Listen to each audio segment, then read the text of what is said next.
Good morning, everyone.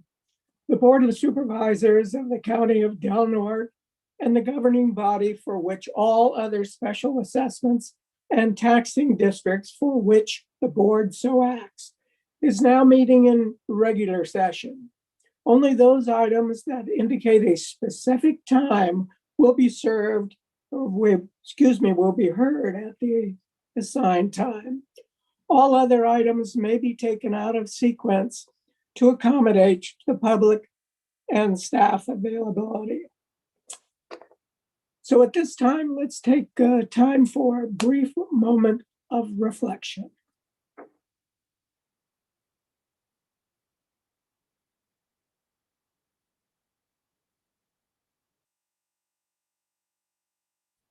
Thank you.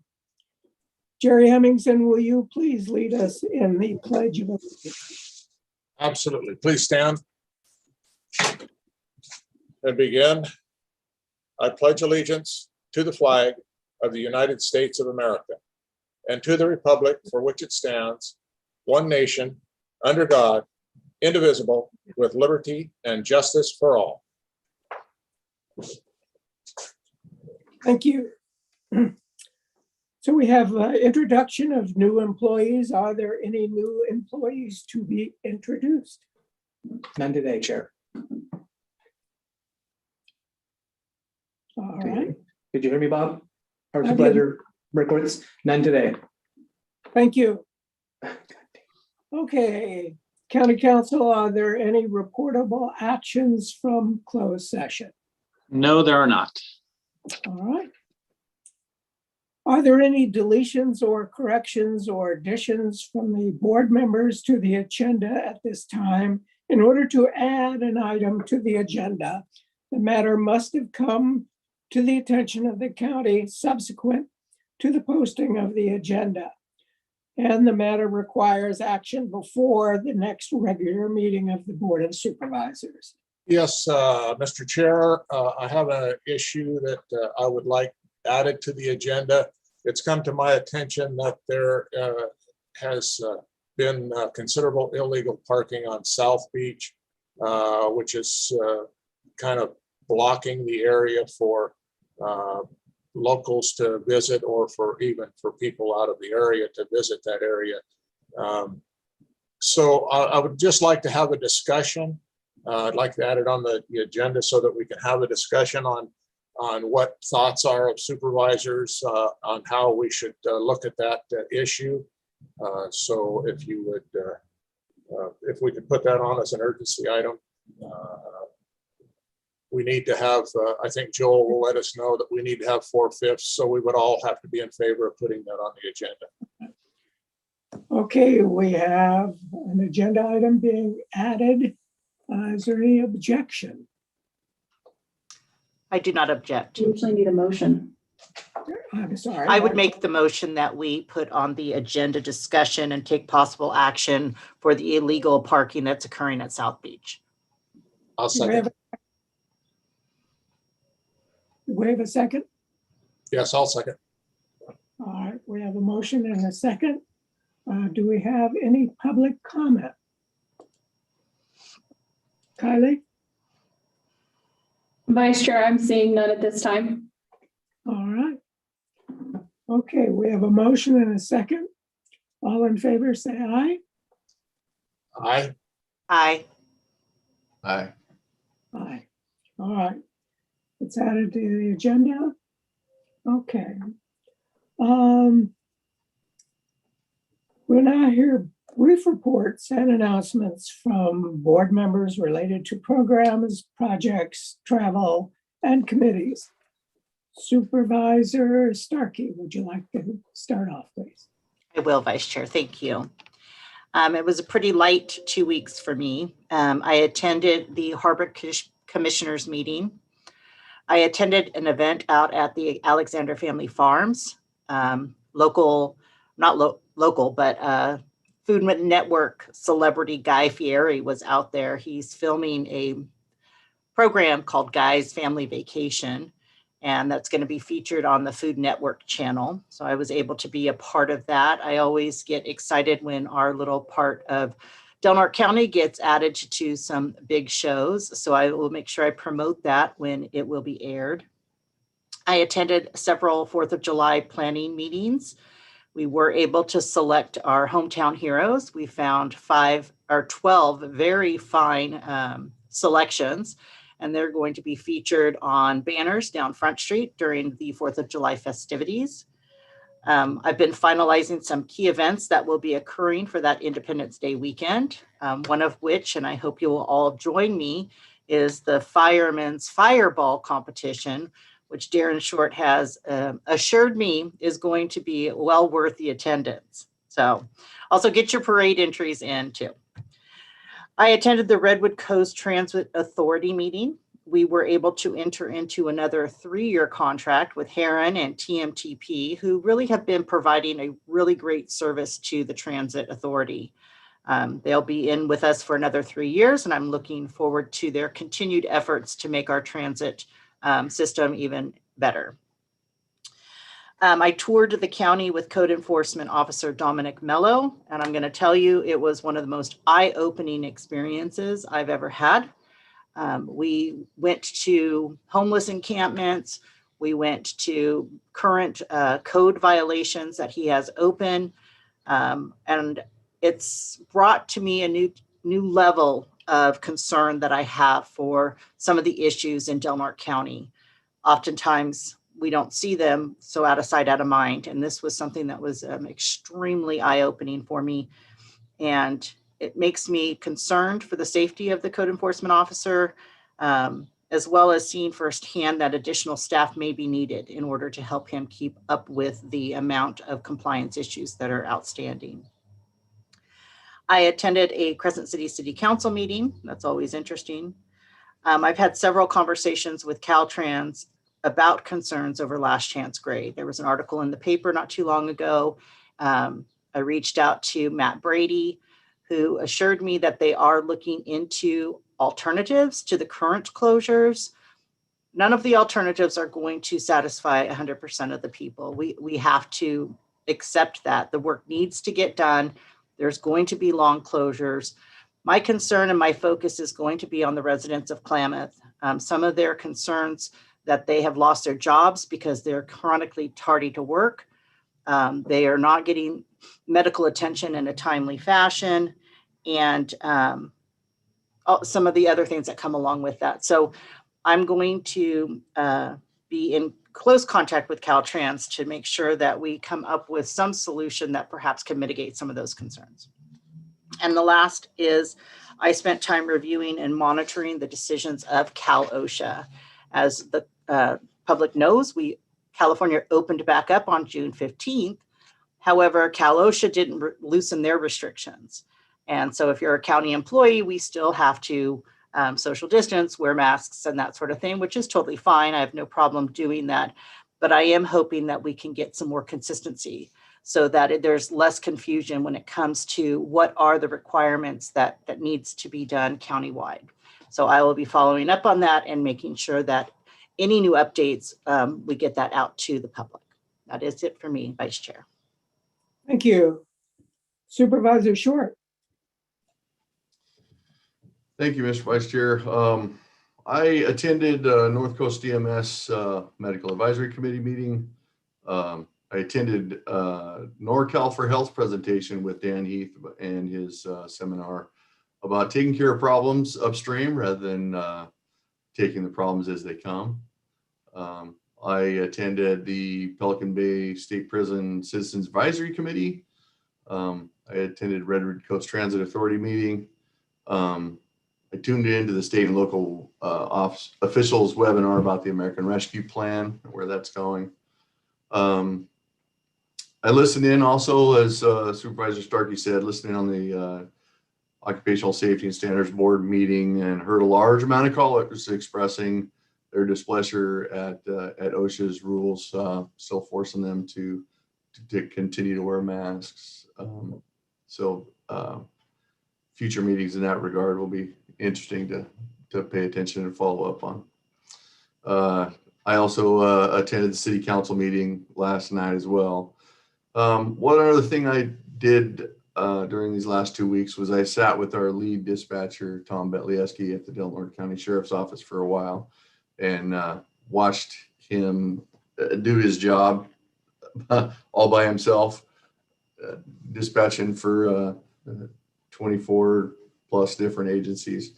And we talked about the upcoming ambulance dispatch change and how that is going to work. So I'm going to ask that we put this discussion on a future agenda. Tom was puzzled as to how the listening in component is going to work. We were told by Delaware ambulance folks that, you know, we'll get an emergency call and the dispatcher will transfer the call up to the new dispatch center and then listen in on the call to know what local resources are needed in regard to that call. And Tom wasn't sure how that was going to happen. So I think this bears some the need for some additional discussion on this. So if I will be asking for that to be put on a future agenda. And that is all I have, Mr. Vice Chair. All right, thank you, Supervisor Short. Supervisor Hemmingson. Yes, thank you, Mr. Vice Chair. I had a few meetings, attended the Golden State Natural Resources Committee meeting for a short time. That's part of RCRC. And then because of the North Deal meeting, I had to jump off and go to the North Deal meeting, had some conversations about last chance grade. As Supervisor Starkey had mentioned, they're going to try to work a schedule change. Not sure there's going to be a whole lot of benefit to the traveling public, but maybe it will get the work done faster.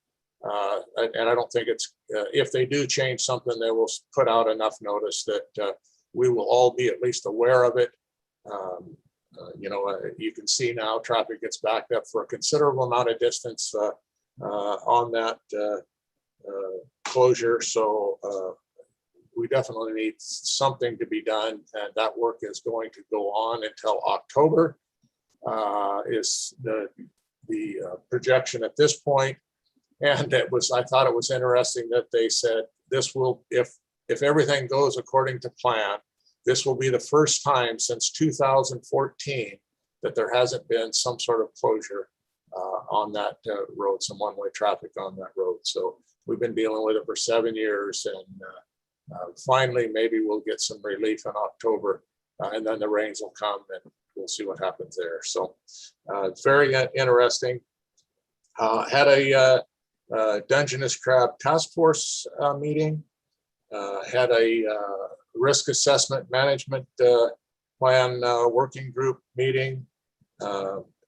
Last week, I spent the whole week traveling to Mammoth Lakes, which if any of you have ever been there, you know that you can't get there from here, or at least it's very difficult to get there from here.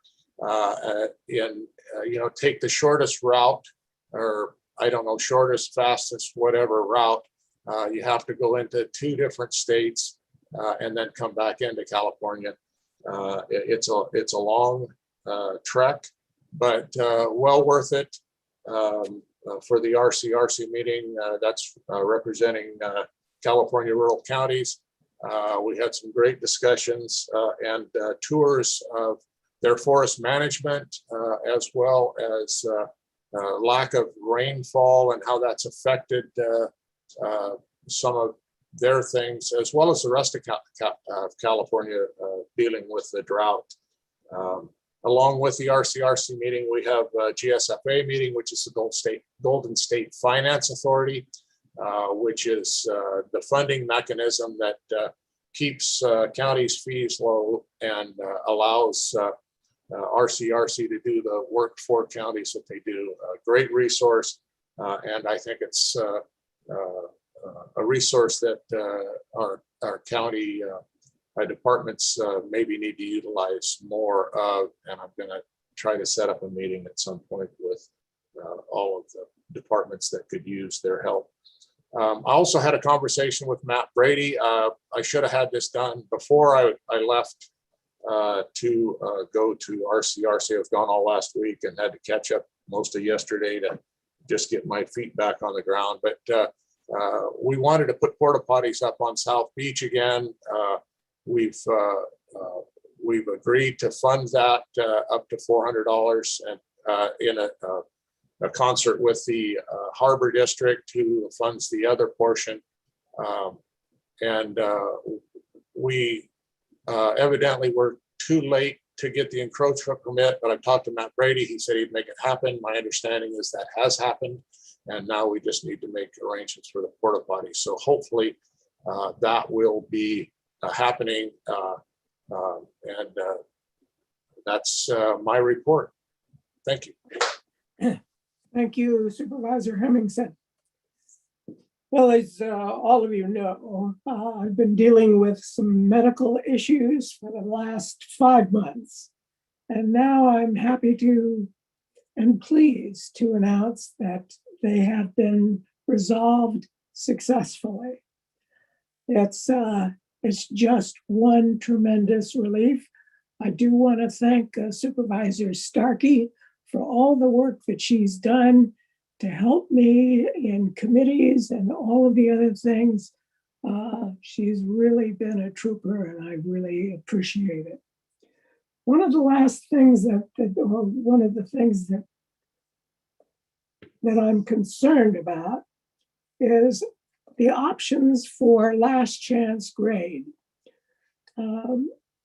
Committee has been working on this for a couple of years. I think Supervisor Hemmingson has been involved in those discussions. And they came up with 2 alternatives. The most expensive one, over $1 billion for a tunnel, which basically, considering the budget for California, is almost undoable because they're not going to spend $1 billion in Delaware County. And the second one is one that every member, and check me if I'm wrong, Supervisor Hemmingson, but every one of the people who are the stakeholders rejected the idea of the bypass being just the existing roadway and cutting into the hillside, costing about $300 million. They rejected all of the other alternatives, but these 2, the most expensive alternative and the least expensive alternative. In my mind, this is unconscionable. They rejected those where they had a committee meeting for months trying to come up with alternatives. And I think it's time that we took a position, probably at the next meeting or another meeting, to say what our feelings really are and what we as a board want to have as far as the alternative route. And Supervisor Hemmingson, if you'd like to weigh in on any of this, feel free right now.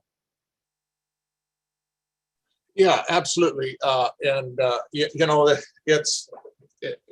It all has to do with information that's presented at the time. When we were first presented with all the alternatives, and I think there were 7, if I remember right. I think it started out with 9, and then it was reduced to 7 alternatives. And at the time, Caltrans, all of the 100% of the stakeholders group were in agreement that the alternative X, which is on the alignment that it is on now, was not an acceptable route, and that it did need to be replaced. That was with the information that we had at the time, which was that dewatering would not work. Several other things would not work. There was an alignment that was slightly up the hill. I shouldn't say slightly, considerably up the hill more, that ran more on the ridge, which they thought was more stable, that we thought was a possible good alternative also.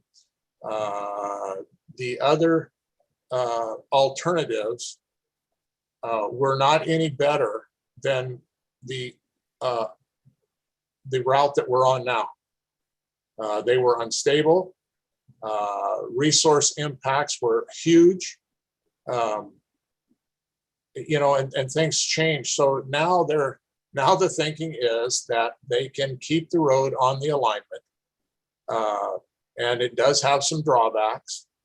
But they think they can be overcome with doing some dewatering. They're still working on this. This is not set in stone. But these are the alternatives that they're working on. The tunnel, as Vice Chair Berkowitz said, is expensive. And, you know, they say $1 billion now. By the time they were to build it, it's probably going to be $1.5 billion. I mean, but that could be the one and only alternative we have. And to say that they're not going to spend that amount of money, I don't think it's realistic, because I think that if that is the alternative that we have to go with, then we'll have to get, you know, the federal government certainly is going to have to help, and we're going to have to make arrangements to get that done. But it may be the only route that we can do. I'm not a big fan of the tunnel.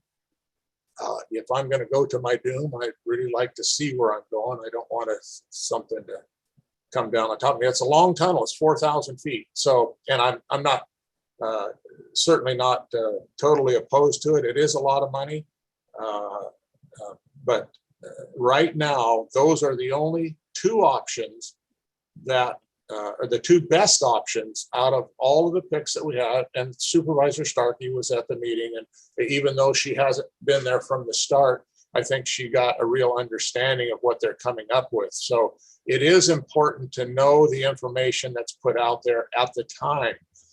This is the best information that we have at this time. And these are where the studies are that's where the effort is going to be placed, is on these two alternatives right now. It may come to a point where, you know what, these are not going to work and we're going to have to do something different. It may be that the tunnel may be the only alternative that will work. It may be that the alignment that we're on is the only alternative that will work. So we're not, I don't think we've got a closed mind on it, but these are the two that are being studied right now to get the job done. And Caltrans has been super to work with. I mean, they've kept this road, you know, I understand it's only one-way traffic, but it's open. And they've put a huge amount of effort, and you know, contractors have really done a good job risking life and limb, and I mean that literally, to keep that road open. So a lot of thanks has to be done to them, and they're not taking this lightly. They're putting a lot of effort into these alternatives and what they're doing. And I think in the end, we'll be better for it. It's not going as fast as I would like it to go. It's not necessarily going in the direction I would like to see it go, but I understand why they're coming up with what they're coming up with. They put a lot of effort into the valuation of the proposals, and you know, I'm not really a fan of the tunnel, and I'm not really a fan of keeping it on the alignment that it is on now. It is a nice drive. It's a beautiful drive, but it's hard to deal with when we've been dealing with it for 7 years, and to think that that's going to go on in perpetuity, it is not something I would look forward to.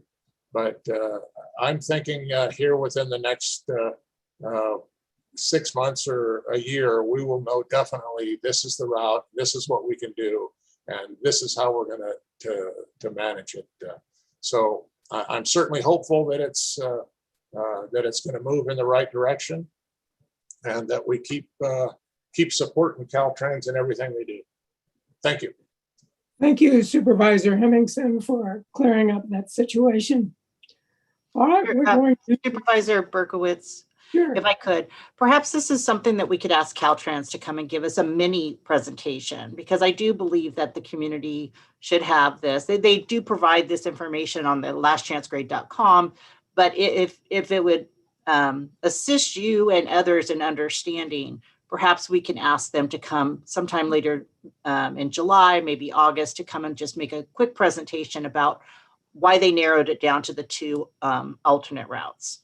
And Might be and better. if I could address that, I think that they plan on doing that annual update, and that's usually when they do it. It seems like sometime maybe a little I bit was later. just trying to find out when that was, and I couldn't find Yeah. it. So, I but if think- that's coming up, then we'll make sure that the public is aware that that is coming up. Yeah, I think it's a little later in the year, but I can get a hold of Jamie and find out when they plan on doing that. But I think they plan on doing that annual update, and I think, and I don't have a problem, and I'm sure Jamie would not have a problem with coming up and giving the board, like you say, a mini update on it. Although it may be, if they're planning on doing that at the fairgrounds again, like they've done in the past, I think that would be the better place to get.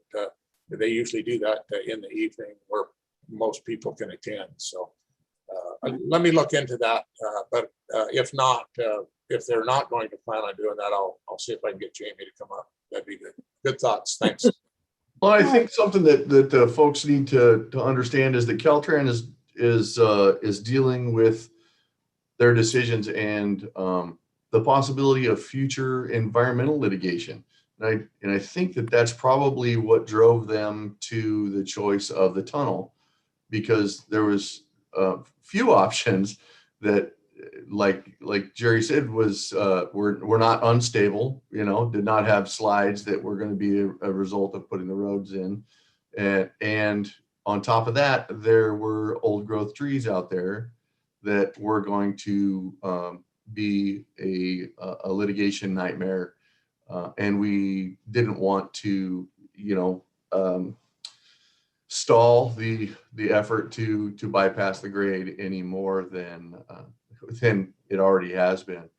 I mean, look at our Richardson's Grove litigation. Here it is, 13 or 15 years, and they've made no headway. And they're not cutting down a single old growth tree, and they're still in litigation for that. And that's certainly not what we want for this bypass. So it would be good for us to hear from Caltrans and make the public understand that there are future strategies and impacts that Caltrans is looking at as well. And I know they are working very hard, and I kind of wonder if that's what drove them to make that decision for the long tunnel. We don't have to cut down any trees; we can go under them. So, it will be interesting to hear from them and to see what their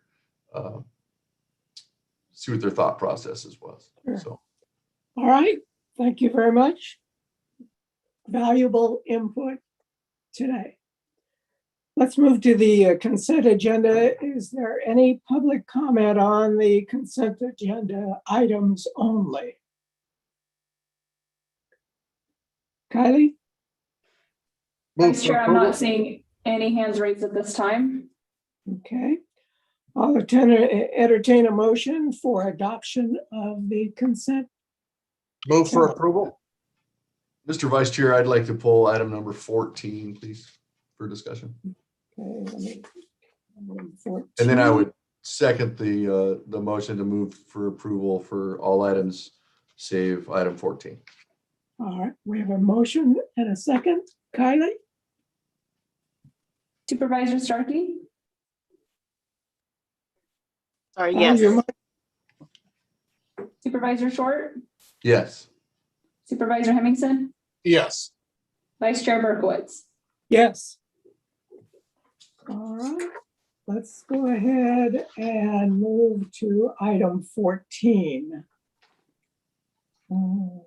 Approve and adopt a resolution adopting a list of projects funded by Senate Bill 1, the Road Improvement and Accountability Act of 2017, and direct staff to submit the adoption resolution to the California Transportation Commission by July 1st as recommended or requested by the Director of Community Development Department.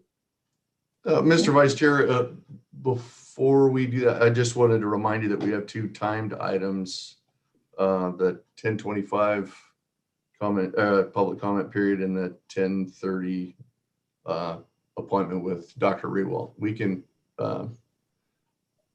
discuss item 14 later if it pleases you. Sure, that'd be fine. All right, let's go ahead and go to the timed item. And members of the public may address the board on matters which are within the jurisdiction of the board. If you are addressing the board regarding a matter listed on the agenda, you may be asked to hold your comments to 3 minutes or less. Kylie, do you have any members that would like to, or excuse me, members of the public who would like to talk about anything? Vice Chair, I have no written and I'm not seeing any hands raised at this time. All right, let's go ahead and move to item number 21, COVID update. Dr. Riddle, Delaware County Public Officer. Dr. Rewell. Good morning. Can you hear me well? Yes. Good.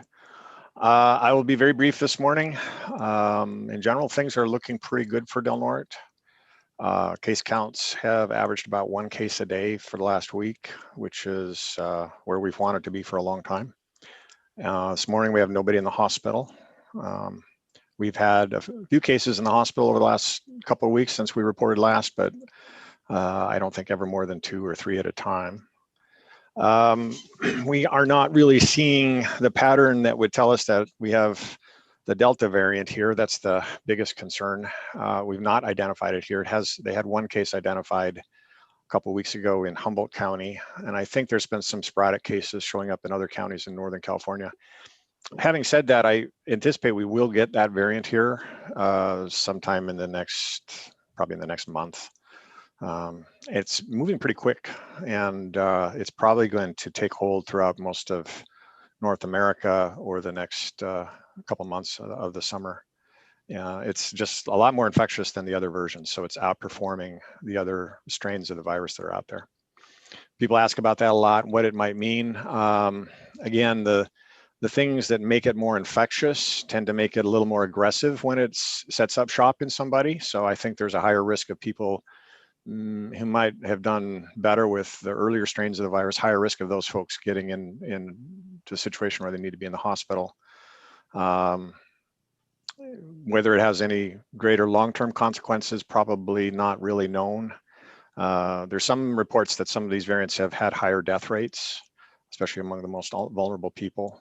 It's probably also true for the Delta variant. And remember, the Delta variant is what we were calling the Indian variant up until a few weeks ago when the World Health Organization asked us to recategorize it.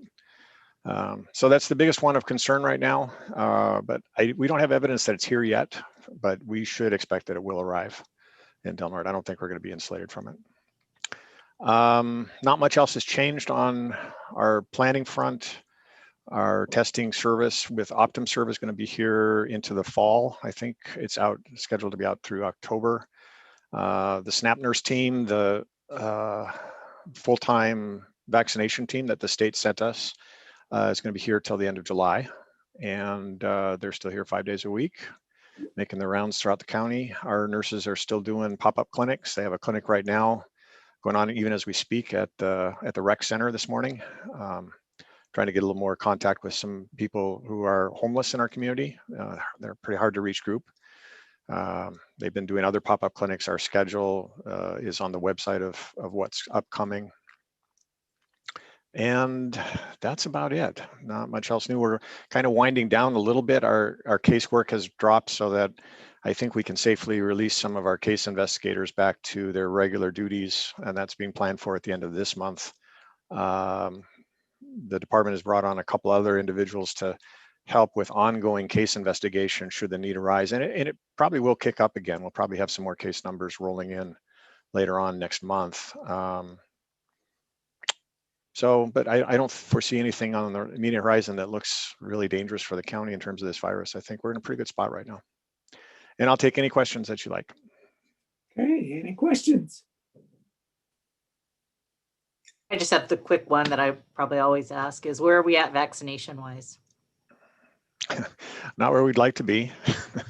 That's always my answer, I think. We're a little bit better than we were the last time I reported because we have more first doses pending for second doses. There's a difference now. I think I checked it either Friday of last week. There was about 1,000 dose difference between completed vaccinations and first dose vaccinations, which is good. That means we've got some people on deck ready to be completely vaccinated. You know, it's just a tough hurdle. I hope people come to a realization that, you know, the people who are facing the virus now are the ones who haven't been vaccinated, because they're the ones taking the chances with the virus. And the virus is it's not friendly. I mean, it's true that the vast majority of the time people shrug it off and they go on with life and it's over. But if you get sick enough to be in the hospital, you can have some long-term symptoms that just are stubborn, and it's been debilitating for a lot of folks who are very sick with it and are still having symptoms months and months down the road. It's been looked at in studies. I think if you have a hospitalization and you need to be there, I think the cutoff was like longer than 5 or 6 days. The odds are that more than 2/3 of those folks are going to have at least 1 or 2 COVID symptoms that last for the following 2 months at a minimum. I mean, that's a lot of time to be sick. Yeah. I think people really, their chances are far better with this with the vaccine than the virus. The vaccine has been pretty safe across the board. A few problems with some of the vaccines, but by far and away, this rollout has been, you know, one of the safest vaccine rollouts I've seen in my career, because there just hasn't been a lot of problems with them. Thank you for all your work, Dr. Raywell. You're very welcome. Is this your last meeting? I think it is, come to think of it. And I think that you're sneaking out under our radar, but I wanted to tell you that we've appreciated your work. You've led us through one of the most difficult times, and we're grateful for your leadership, and you're going to be hard to replace. Well, I truly appreciate that. And I want to thank all of you and all the past board members for your support during this, because that has made my job much easier. And you guys really have backed us up in our efforts 100%. I truly appreciate that.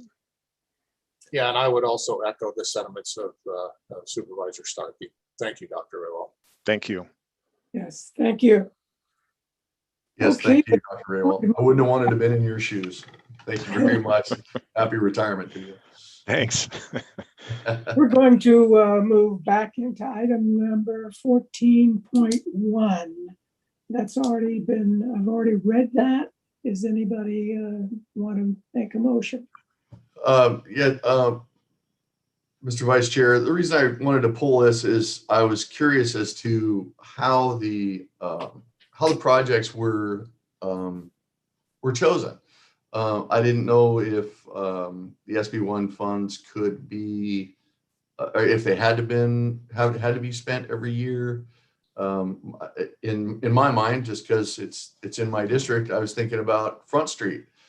I know that 1.1 million is not going to get Front Street done, but probably not even close. But I was wondering if there was an opportunity to save those funds over time to get a bigger project done, or how this selection process for the projects go. So and Heidi, Ms. Constable, I'm sorry to surprise you with this, but if you could answer those questions, I'd appreciate it.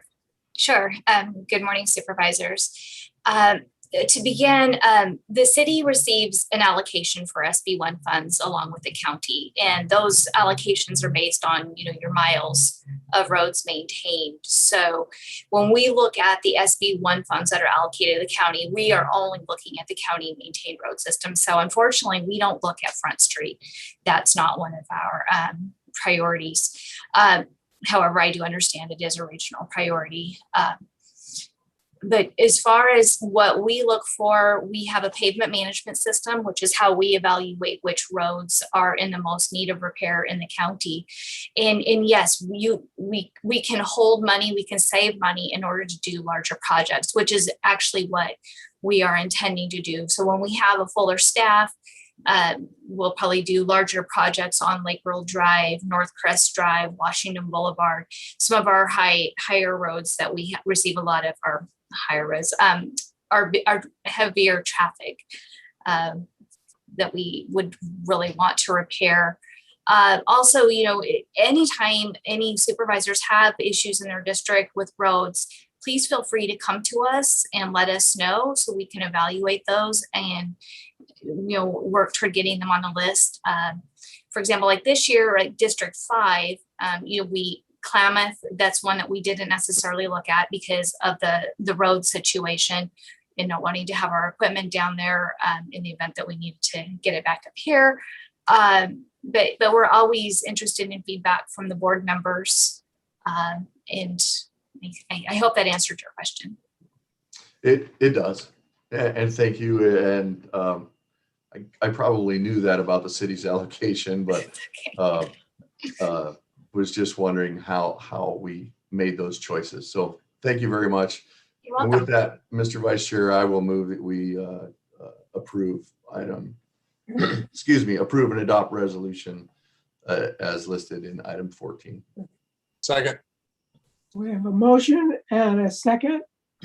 Kylie, call a vote. Vice Chair, are you asking for public comment or? I'm sorry. Yes, let's have public comment. Do we have any? I'm not seeing any hands raised at this time. All right. Can we call for the vote? Supervisor Starkey, Yes. Supervisor Hemmingson, Yes. Supervisor Short, Yes. Vice Chair Berkowitz. Yes. Okay, let's move to item 22, which is adjourn as the Board of Supervisors, reconvene as the Board of Equalization, approve the assessment appeal withdrawal application ABN 120-062-004 as requested by the assessor's office. Do we have anybody commenting on this? Mr. Vice Chair, I would make the motion that we approve the assessment appeal withdrawal application for APN 120-062-004. And I will second that. We have a motion and a second. Do we have any public comment? Vice Chair, I'm not seeing any public comment at this time. All right, we have a motion and a second. Kylie, you want to call the vote?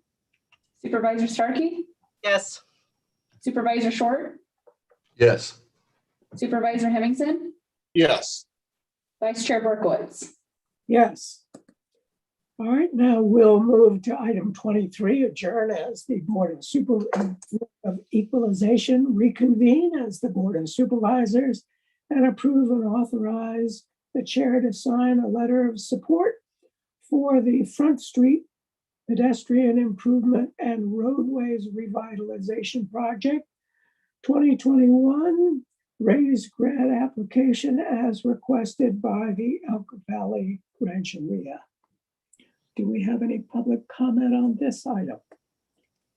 Mr. Vice Chair, I would move to approve the the chair to sign that letter. I would All right. second that.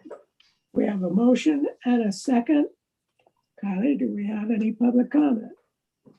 Vice Chair, I'm not seeing any public comment at this time, but I see Tamara Layton is on, and I think she might want to speak to this.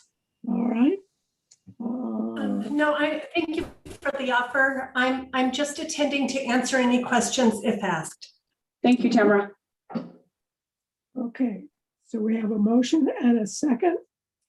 Kylie, call the vote, please. Supervisor Hemmingson, Yes. Supervisor Starkey, Yes. Supervisor Short, Yes. Vice Chair Berkowitz. Yes.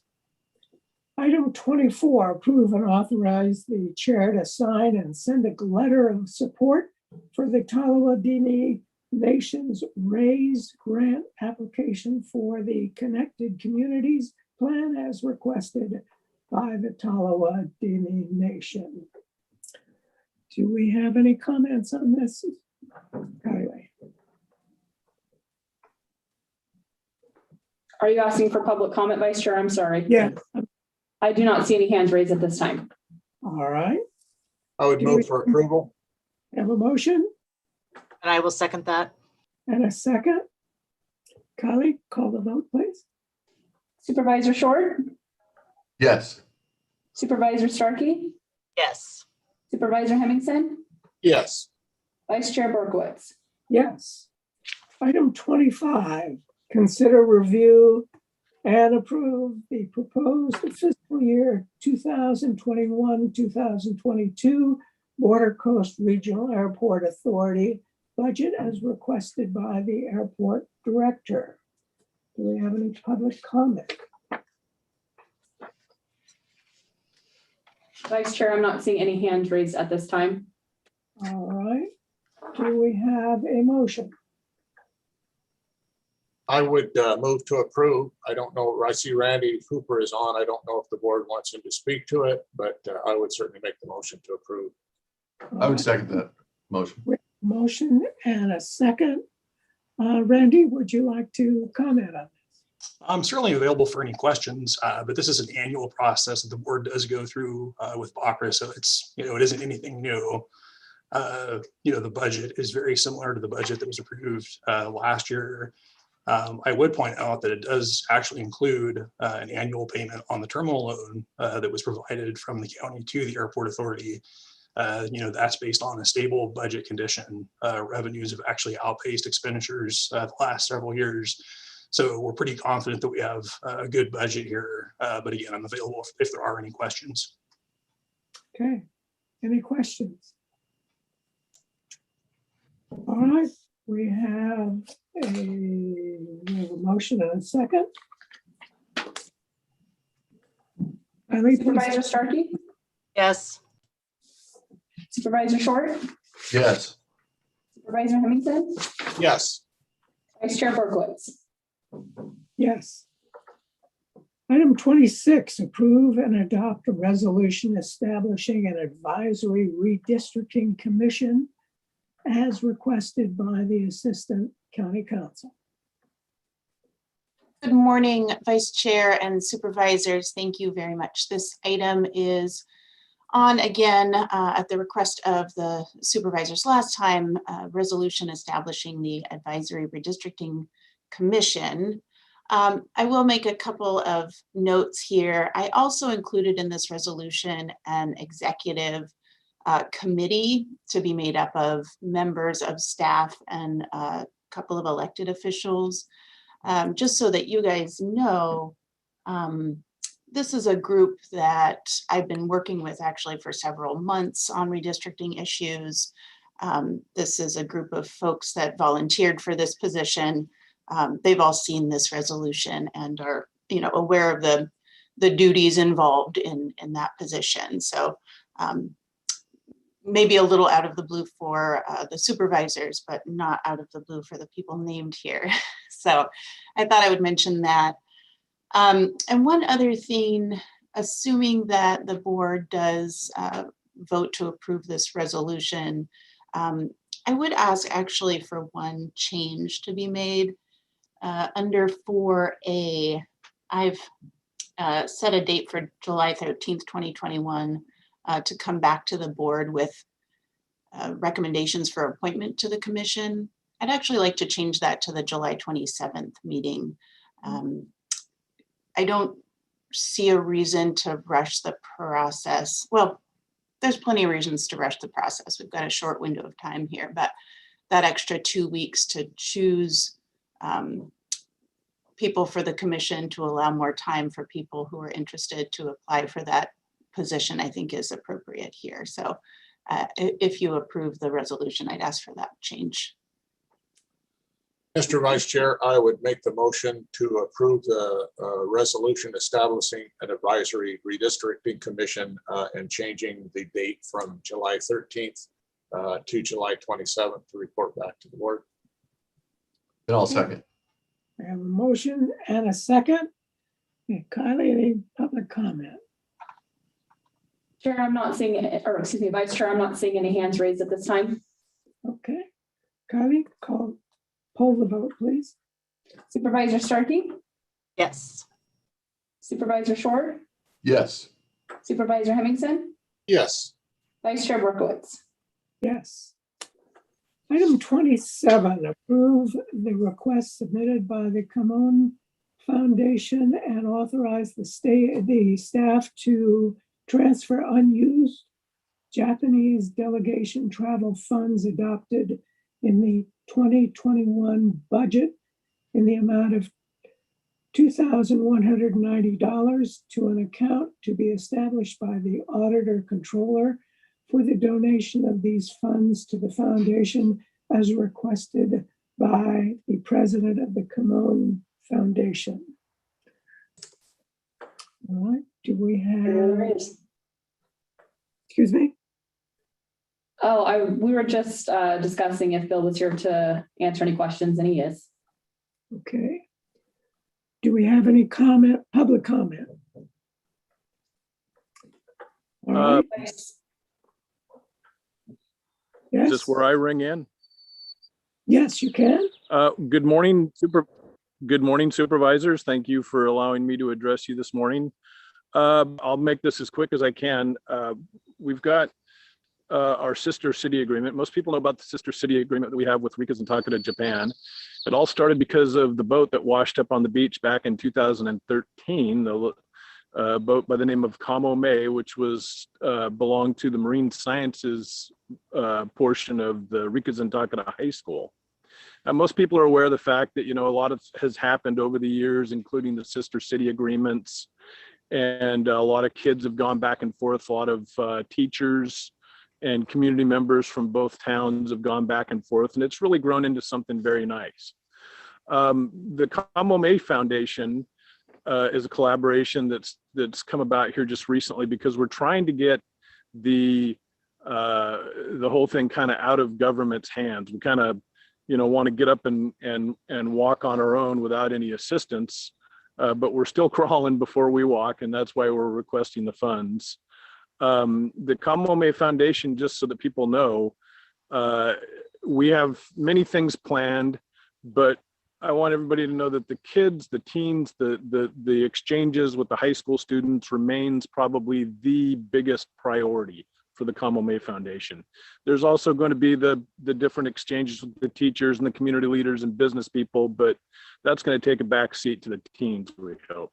So, Del County and the city of Crescent City have both invested in this project for years, understanding its importance. It's good for the high school kids, for their growth and their development. It's good for businesses. It turns out, we've had these things going on with Rumiano Cheese and Seaquake Brewery, so it's kind of branching out into the public and with businesses, which is good.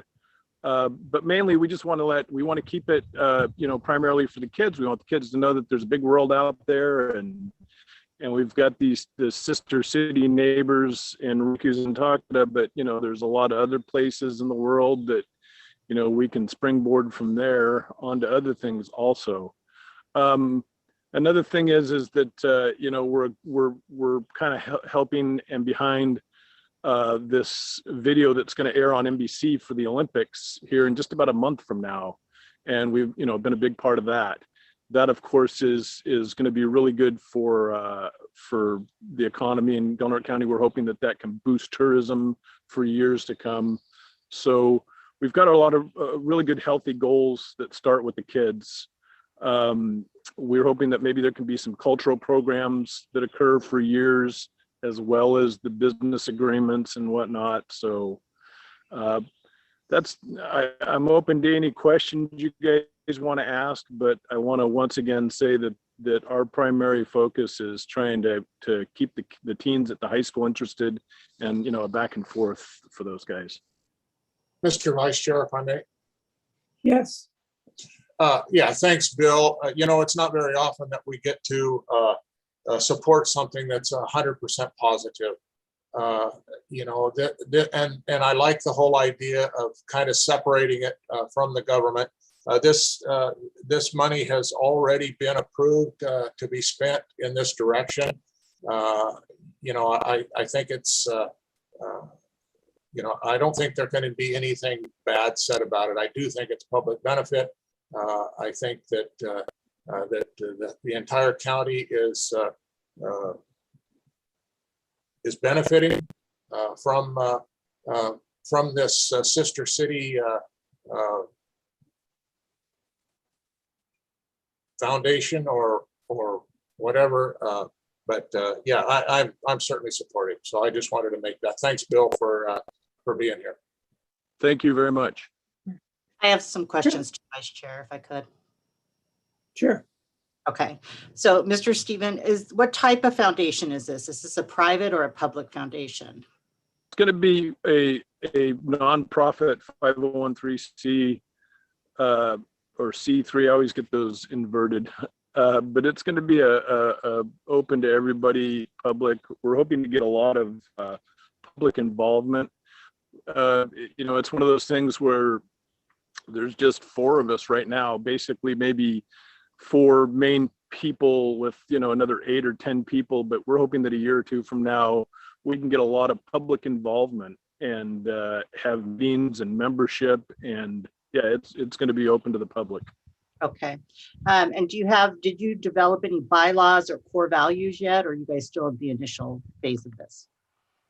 No, we've developed, I don't have them on hand right now, but we have the bylaws and the articles of incorporation. I've spent quite a bit of, despite the fact that I'm supposed to be retired by a year now, everybody's teasing me, but between the work I'm putting in here and at the sheriff's office, I don't feel too retired lately. But yeah, we've put together quite a bit of work on it, and it's kind of a work in progress, because like I said, a year or 2 from now, we want to be so much more not only organized, but along with the public also. Okay, so I'm since Supervisor Hemmington shared his beliefs, I'm going to share mine too. Initially, I'm just going to say that I don't object to nonprofits. I think that they're much needed. They're essential to sustaining, our community. And so this isn't a purpose to criticize nonprofits. That's not my goal here. I have some concerns giving money to a new nonprofit, which does not have established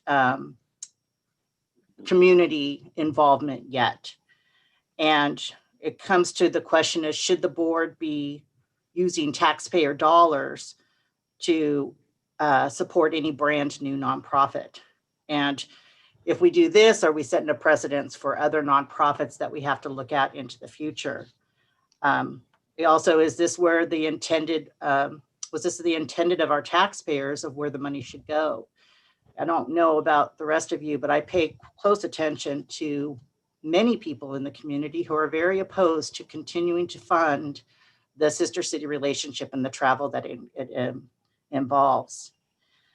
We're a real nickel and dime operation here at the county, and all of our nickels and our dimes matter. And I understand that this money was already allocated, it was already budgeted to go towards travel and training for the sister city. However, if we don't spend it, it doesn't mean it just disappears. It means it rolls over back into the fund balance, and we can use that money for something that we need to fix here locally, a pothole, maybe upgrade some parks. I understand that also, and it's like I told Mr. Stephen after he called me the last time, that I was opposed to this, because I'm opposed to it again today. I'm more than willing to donate my own personal funds toward this. I will chair any kind of fundraising dinner you'd like to see happen for this. I just cannot in good conscience use taxpayers' money for this. All right, thank you, Supervisor Starkey. Joel, considering I've gone to Japan, and been part of this sister city, do I need to recuse myself? Not unless you have a financial interest in this nonprofit. Okay. The fact that you've been in Japan, I don't think poses a legal conflict. Joel, Mr. Vice Chair, if I may. Yes, go ahead. Joel, do you have an opinion on this as to, kind of dovetailing off of Supervisor Starkey's comments? Is there any legal implications for the Kamomi Foundation receiving these funds? I think the gift of public funds analysis, it's a pretty low bar, what a public benefit is. That being said, if the Kamomi Foundation doesn't have article, if it's not formed yet, I don't know who really you're giving the money to. And so the language here is to create an account for the donation. So, I guess maybe it's putting the money aside for when they do incorporate. That part's a little unclear to me, but legally, I think the board is within its right to donate money to nonprofits with a public benefit. So I think that's more of a political than a legal decision. All right. And Mr. Stephen, I'd just like to say that I agree with Jerry that this is a public benefit. As Supervisor Starkey said, there's plenty of people in the community that are speaking against using the funds for the sister city relationship. I believe it's a worthwhile expenditure. I just hate to say right now, because of things that are going on in my background, I'm not going to be able to vote in favor of this right now. I also would like to make a donation to the Kamomi Foundation, though, so I wholeheartedly support this, but I won't be able to vote in favor today. All right. Kylie, do we have a motion on this yet?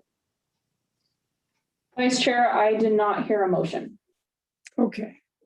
So is there Mr. any- Vice Chair, if I Yes. could, I just want to clarify one thing. I do think this is a great use, and this would be a separation, kind of separating us from that by doing this and being done with those funds. But I have to disagree with Supervisor Starkey in the fact that she's a fan of nonprofits and I am not. So that's all I wanted to say about that. I think if you're a nonprofit, that's exactly what you are as nonprofit, but you should have the same, work under the same rules as everybody else. So I just wanted to clarify that. Really has nothing to do with the discussion. Yeah, now I'm going to need some clarification, Supervisor Hemmington. By saying I'm a fan of nonprofits, I believe that there's value for them in our community. But I believe that they shouldn't, not all of them, I'm not going to say that, but I just don't believe this particular one does not have legs under it yet and should not be funded with taxpayer money. Yeah, I understood what you were saying. You said you were a fan of nonprofits, and I am not necessarily a fan of nonprofits. I guess of the designation of nonprofits. Okay, can we move this along? Does anyone want to make a motion on item 27? Hearing no person wanting to, or no supervisor wanting to make a motion, basically it goes nowhere. All right, well, thank you for your time. All right, thank you. Thanks for All being right, here. let's go to consider miscellaneous legislative and budget matters pertaining to the County of Del Norte. Authorize the chair to sign and send appropriate letters with respect to matters pending before the state or federal government. Okay, Neil, you got anything on it? There's Excuse nothing me? for discussion. Oh, There's nothing for discussion today, Vice Chair. Okay. Do we have any other business to come before the meeting? I believe this. Vice Chair, Yeah. The discussion on South Beach, we did make a motion to add it as an urgency item, but we have not discussed it, and we also need a vote on it once it's discussed. Or discussion, excuse me. We don't technically need a vote if it's just a discussion, but we do need to discuss that still. I'm sorry. So what item was that? I'm sorry. That was the one I asked to have put on the urgency item to have put on the agenda. We voted to put it on the agenda. We just never took the discussion. So it's come to my attention that the parking on South Beach has gotten to a point where we need some sort, in my opinion, we need some sort of enforcement. And do we want to gently ask those people in enforcement to do some sort of enforcement? And that's the discussion that I'd like to have. Okay. Anybody else want to weigh in? If I may, Chair or Vice Chair. We have the same issue on Pebble Beach. And so I get calls pretty frequently about motorhomes that'll be there for 2-3 days at a time. So I kind of monitor them. I don't like to just go out and assume, so I'll even just drive by, 3 or 4 times a day to see if they are still lingering there. Oftentimes they do move along.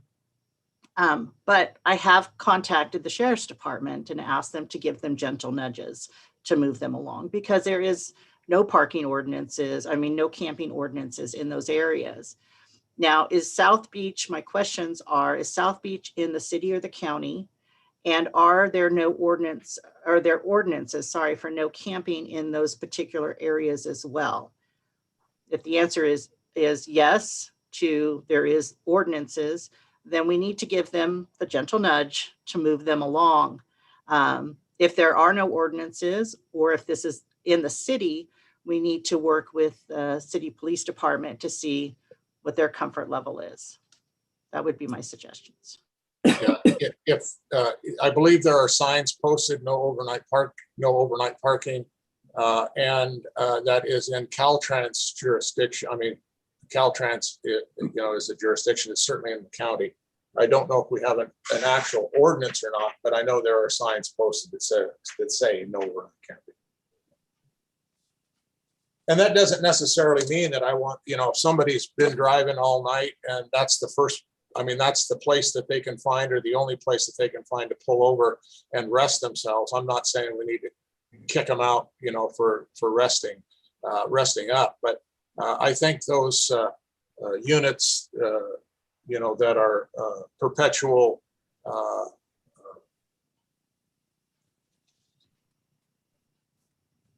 people on the beach or in those parking areas, I think they need to be moved along. Personally, I just don't think I don't think there's facilities for them to stay. My understanding is there's some of them that are staying out there that they're not sure if they even have, if their holding tanks are working properly, and are they disposing of their sewage and waste and all that kind of stuff. So I think there's some concern, but I think we need to treat everybody the same also. So if we're going to have people moving along, we need to have them all move along, and keep that open so that the traveling public and the local public can use that beach to recreate. So, Supervisor Hamilton, if a vehicle is currently registered, not there overnight, I'm trying to find a solution here. Not there overnight, but parked there. How they go. They park there for a number of hours. They get moved along. They moved 100 yards down the beach. They've moved, so they've complied with the ordinance. Would you consider maybe the board's consideration of a new ordinance, maybe limiting parking to 6 hours or something of that nature? Or do you think that just the nudge from the law enforcement would be enough? My concern is the overnight parking, the living there, the actually using that as your own piece of property, and living there. That's my concern. I think if somebody wanted to take their kids to the beach and stay there all day, more power to them. But this, some of the activities that are happening down there are keeping people from taking their kids down there and spending the day at the beach. I'm not interested in limiting the hours of the day that you can spend down there. My interest is in moving people along for no overnight camping or parking. Outstanding. If you guys feel a different way and want to discuss that, these are just my thoughts. Now, I'm looking for some sort of consensus that we can, if people think that there is a problem and we need to deal with this, that we could mildly nudge enforcement to know that we're supportive of this type of action, whatever that is. I'm in favor of. Just to be clear, I would not be in favor. I was just trying to get the discussion going to see what your opinion was. So I'm sorry, you're not in favor in favor of limiting that. I totally agree with you that I think somebody should be able to go down there and play all day if they want. So yes. The overnight parking is that. Yes, I agree that that's what we need to deal with. Right. I agree with how you just said it, is that we want to encourage people to use our beaches and have access to it, but we need to figure out a way to monitor or gain some compliance in the ordinance that we have that's existing, that there is no overnight camping. So with that, I don't know what direction we need to do at this point. If this is just a discussion, if we can encourage the sheriff's department to provide more enforcement of that ordinance, I'm not sure how to proceed. Well, I just think that enforcement wants to know how the board is going to react if they start moving people along, and so that's why I wanted to have the discussion. I did have a conversation with Commander DP, and he was not wanting to step on anybody's toes if the board felt like we needed to have those people staying out there. He just didn't have a feel for what he should do, because he's going to treat everybody the same. If they're going to kick everybody off for overnight park, if they're going to kick anybody off for overnight parking, it's not just going to be the ones that have been the perpetual occupants out there, but it's going to be everybody that they'll have moving along. So just wanted everyone to be aware of that, and which I am not opposed to. If you're driving in a $300,000 motorhome and you can't find any place and you need to rest, that's fine. If you're driving in a $2,000 motorhome and you need a place to rest, I don't have a problem with that. If you can't find any other place to park, if there's not an open RV park, or there's not a Walmart parking lot someplace that you can find a spot, then I think that should be allowed. You should be allowed to rest there, but not the habitual abusers of something that doesn't that belongs to everybody. It doesn't belong to just them. So we'll have to task our police then with being kind of keeping track of that.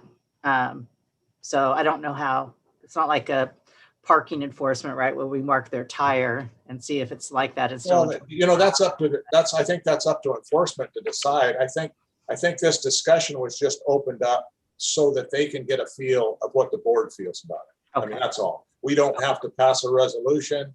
We don't have to even have an action on this. Just consensus that we're in agreement that we don't want to see the overnight parking, and they'll either see the meeting, or I can contact them and say, hey, if you see people that have been there for days and days and days, or if you see people that are parking there at night, they need to be moved along.